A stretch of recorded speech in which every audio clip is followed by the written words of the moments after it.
এই সংকটময় মুহূর্তে যদি তেল মজুত করে রাখেন কোনোভাবে, এটা বড় ধরনের অন্যায়। এলপি গ্যাস সরকার নির্ধারিত 1358 টাকা যারা পান না তারা নিয়ে যেতে পারবে, টাকা দিতে হবে, আগে টাকা দিতে হবে।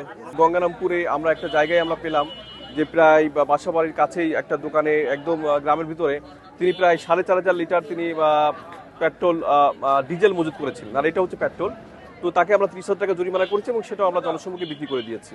এই মিলে আজকে দুটো প্রতিষ্ঠানকে 50 টাকা অর্থদণ্ড করা হয়েছে এবং তাদেরকে সতর্ক করা হয়েছে এবং যাতে এই ধরনের কুক্ষিগত কেউ রাখতে না পারে এই ব্যাপারে প্রচারণা চালানো হচ্ছে।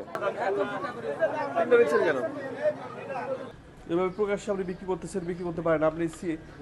মানে এই গ্যাসগুলোর দাম বেড়ে যাচ্ছে, বাজারে পাওয়া যাচ্ছে না, আর আপনি এখানে সব মজুত করে রাখছেন। এটা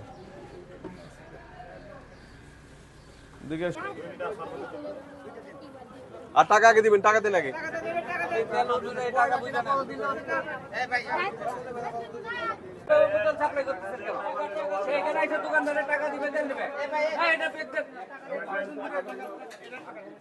টাকা দিবেন তারপরে।